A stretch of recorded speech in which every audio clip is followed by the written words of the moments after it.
The afternoon sun shimmered over the quiet pool at Pinewood Grove Apartments, a cozy complex in Charlotte, North Carolina. Marcus, a 35-year-old who worked in construction materials, stretched out on a poolside chair, soaking in a rare moment of peace. After hauling supplies all week and wrapping up a big order, he figured he'd earned this. Just him, a good book, and a cold glass of sweet tea. Everything was calm, almost perfect. Then came the footsteps. Marcus glanced up, spotting a woman in her mid-50s striding toward him. Blonde hair neatly styled, oversized sunglasses perched on her face, and an air of ownership in the way she moved, like the place was hers to run. He'd seen her around before, but they'd never spoken. At first he thought she might need something, but one look at her expression told him otherwise. "Hey, wait a sec," she snapped, her voice sharp. "Do you even live here?" Marcus blinked, caught off guard by the tone. "Yeah, I do," he answered, sitting up a bit. "For real?" she pressed, squinting. "Because I don't think I've seen you around. You just visiting or what?" Marcus felt the jab in her words but kept his cool. "Nah, I live here. Apartment 34.4, been here 2 years?" Her lips tightened like she wasn't buying it. "If that's legit, then show me your key card." Marcus stared at her, thrown by the demand. A knot tightened in his chest, but he didn't let it show. He wasn't about to let some stranger dictate his day. "I don't have to prove a thing to you," he said evenly. "Got a problem? Call management." Her face flushed red. "Oh, I will," she huffed, yanking her phone from her bag. "Security's coming right now." Marcus sighed, settling back in his chair. He didn't want trouble, but it looked like trouble had already found him. A few people lounging by the pool started picking up on the tension. Some exchanged quick glances, while others discreetly grabbed their phones. The air grew heavier with each passing second. Marcus stayed calm, his gaze steady. He wasn't about to let her get under his skin. He hadn't done anything wrong, and he knew it. As she stepped away to make her call, loud enough for everyone to hear, he couldn't help but wonder just how far she'd take this. The growing attention from the crowd turned the moment into something bigger. Something no one would forget anytime soon. Her voice rang out across the pool as she spoke into her phone, her tone full of authority she didn't actually have. "Yeah, I'm at the pool, and there's some guy here who doesn't belong. No, he claims he lives here, but I don't know him. Send someone down quick." Marcus felt the weight of all those eyes on him. People weren't just watching. They were piecing things together. Some looked uneasy, some curious, and a few outright irritated. A young couple whispered among themselves while an older man in swim trunks shook his head. Still no one stepped in. Karen, emboldened by the silence, turned back to Marcus, crossing her arms like she'd already won. "This could have been avoided if you'd just shown me your card," she said, her voice smug. Marcus met her gaze with a blank stare. "I don't owe you a thing," he said, his voice even. That only made her angrier. "People like you think you can do whatever you want," she muttered, just loud enough for Marcus and those nearby to hear. His jaw tightened slightly. He wasn't naive. He knew exactly what she meant by "people like you." But he didn't take the bait. Instead, he simply turned back to his book, flipping a page as if her words were nothing more than background noise. A few minutes later, a security guard arrived at the pool entrance. He looked to be in his mid-20s, slightly unsure as he took in the scene. Karen waved him over like she'd just won a prize. "Security, thank goodness you're here," she exclaimed, pointing straight at Marcus. "This guy won't leave. He claims he lives here, but I seriously doubt it. Wouldn't even show me his key card." The guard approached, his gaze shifting between Marcus and Karen. "I live here," Marcus said, calm but firm. "Apartment 304. You can check with management if you need to." The guard hesitated. "Got your key card, sir?" Without a word, Marcus reached into his pocket, pulled out his wallet, and flipped it open. His key card and driver's license were inside, both clearly showing the complex's address. "Here you go," he said, holding them up. The guard examined them briefly, then gave a nod, his cheeks tinged red. "Looks good to me," he said, handing them back. "Sorry for the trouble, sir." Karen's expression twisted. "Hold on. You're just gonna buy that?" she snapped. The guard squared his shoulders. "Ma'am, he has proof. That's the end of it." A quiet murmur rippled through the onlookers. Some whispered among themselves, while the young couple from earlier gave Marcus a subtle nod.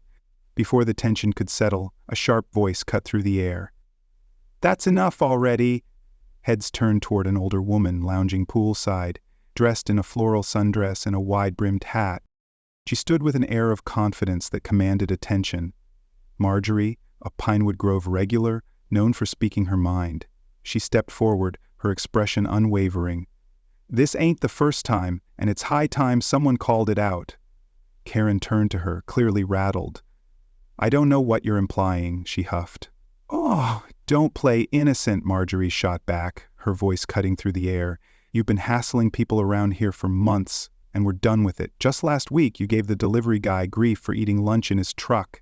And let's not forget when you called the cops on those college kids moving in just 'cause they didn't look right to you." Karen's face flushed red. She opened her mouth to protest, but Marjorie wasn't done. "And now here you are, seeking security on a man who's just minding his own business, just 'cause you don't recognize him. You're embarrassing yourself." The crowd stirred, some nodding in agreement, others shifting uncomfortably. Marcus stayed silent, letting Marjorie take the lead.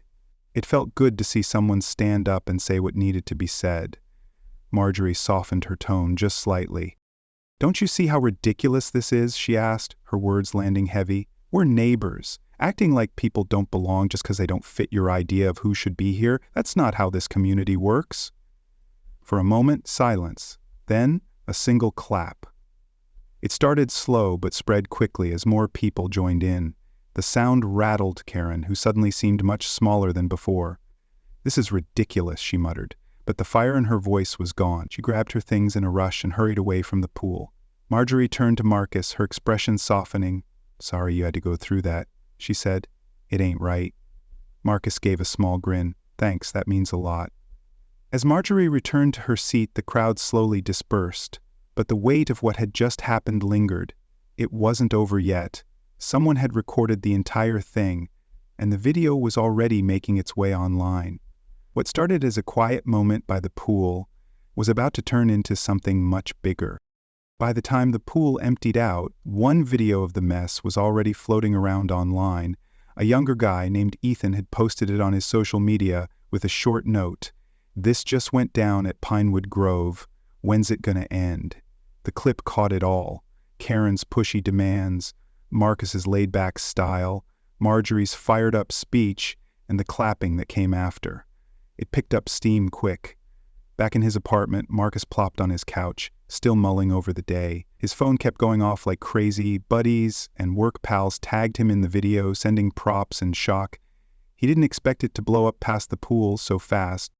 Over at the leasing office, the manager, Miss Carter, just got wind of the whole deal. She swiped through the video on her phone, her face getting real stern as it played out. It wasn't Karen's first rodeo. Folks had griped about her before, and now her name was out there. But this time, there was no dodging the evidence. Miss Carter figured it was time to step in. She set up a meeting with Karen and Marcus for the next morning. Marcus wasn't thrilled about hashing it out again, but he went along. He wanted it settled, not just for him, but for anyone who'd caught that kind of flack before. The next day, the leasing office meeting room felt heavy as the three sat down. Karen didn't look so sure of herself anymore, dodging Marcus's eyes and messing with her purse strap. Miss Carter didn't beat around the bush. "I've watched the video," she started, her voice steady but no nonsense. "Karen, this ain't okay. You've got a habit of picking on folks here for no good reason. That's harassment, plain as day." Karen stumbled over her words. "I was just looking out for the place. How was I supposed to know he lived here?" Miss Carter didn't blink. "It ain't your job to play gatekeeper. That's why we've got security and staff. You've stressed out Mr. Harris and other folks for nothing. Starting today, you're on an official warning. One more mess like this and you're out of here." Marcus stayed quiet, watching Karen's face turn red with shame. She tried to push back but ran out of steam fast. Finally, she grumbled, "Fine," and stomped out. Miss Carter turned to Marcus, her voice warming up. "I'm real sorry this went down. Anything we can do to help, just say it." Marcus nodded. "Thanks, appreciated it." As he walked out, Marcus felt a mix, relief, a win, and a bit of sadness that it even happened. But the day wasn't done yet. By night, the video had blown up big, news channels grabbed it, and hashtags like Marcus Harris and Call Out Karen were all over online. The web lit up with talk about owning up, judging folks, and standing tall against wrong. Strangers hit Marcus up, sharing their stories and thanking him for keeping it cool through the mess. By morning, the video had racked up millions of views. It was all over social media. Breakfast shows, even big talk shows digging into stuff like profiling and owning up. Marcus's name and face were smack in the middle of a nationwide chat. Nothing he'd signed up for, but he couldn't duck it. He woke up to a phone jammed with messages. Strangers thanked him for staying chill, saying he'd sparked them to tackle their own fights. Activists hit him up, offering to boost his voice. Even companies and groups emailed, asking if he'd team up or speak at gigs about what went down. Not every reply was a high five, though. Mixed in with the support, some folks griped, saying he'd blown it out of proportion, made a big deal out of nothing. Marcus didn't let the shade get to him. He saw the real deal. It wasn't just his story. It was about a problem that needed fixing, and he'd hit a nerve. Meanwhile, Karen's fallout was fast and loud. Someone from the apartment spilled more dirt on her antics, tossing gas on the flames. Her name buzzed with Marcus's online debate. Some felt bad for her mess, but most slammed her moves. People pushed for her to own up, maybe take a fairness class, or even face legal heat. Back at Pinewood Grove, you could feel the ripple from the whole mess. Folks who'd kept quiet started sharing their tales, kicking off chats about making things more welcoming. Ms. Carter took it to heart, setting up talks and sessions on judging fair and pulling folks together. The place, once split by stuff nobody said out loud, started turning into a spot where people got each other better. For Marcus, all the buzz opened some surprise doors. He got a call to tell his story on a big talk show, where he kept it real about staying cool when things get unfair and how backup matters. It's not just about pointing out the junk, he said on air. It's about building spots where everyone feels at home. No one's got to prove they belong. That chat blew up online, too, locking Marcus in as a picture of grit and chill under fire. But the real win for him was right at home. Neighbors he'd hardly swapped words with started saying hey in the halls, tossing him warm words and real smiles. Marjorie, the one who'd backed him up, swung by his place often, usually with treats and tales from her years. As things calmed down, the mess turned into a spark for change. Not just at Pinewood Grove, but in bigger talks about how we deal with each other. Weeks after the pool blow-up, Pinewood Grove felt fresh. The vibe had shifted, and that edgy feeling between folks seemed to fade. People started seeing each other different, not as strangers to size up, but as neighbors sharing the same spot, each with their own lives and hassles. Marcus caught the change every time he strolled through. Folks he'd never talked to stopped for quick chats or gave a friendly wave.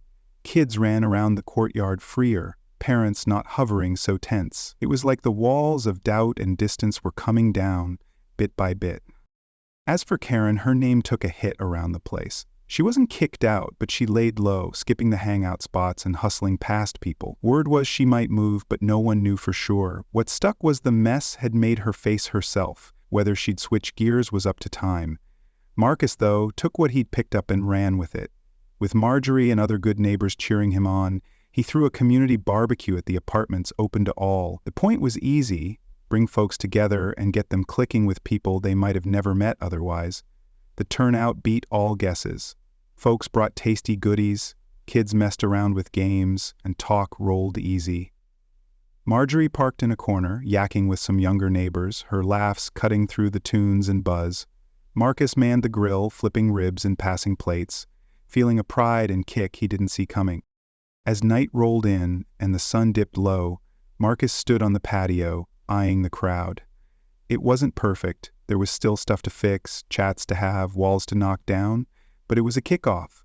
For the first time in ages, the place felt like home for real. As folks trickled out, Marjorie swung by with a plate of cookies. "You've pulled off something cool here," she said, all warm. "Hope you get that." Marcus grinned, taking the plate. "Couldn't have without you, Marjorie. You started it." She brushed it off with a chuckle. "Well, someone had to. But you made it bigger. Something that counts." As the night wrapped up, Marcus found himself reflecting on how it all unfolded. What started as an uncomfortable confrontation had turned into an opportunity for growth and understanding, not just for him, but for everyone involved. The viral video eventually faded from the headlines, replaced by the next big story, but the lessons it carried lingered. Marcus's steady composure, Marjorie's courage, and the neighborhood's response left a lasting impact, one that stretched beyond Pinewood Grove's gates. The Pinewood Grove story reminds us that challenging bias isn't just about confrontation, it's about connection, conversation, and creating spaces where everyone feels welcome. Small actions can lead to big changes, but it all starts with the courage to say, "This isn't right." If this story resonated with you, let's keep the conversation going. Share your thoughts, your experiences, and your ideas for building a more inclusive world. And stay tuned for more stories that inspire, challenge, and bring us closer together.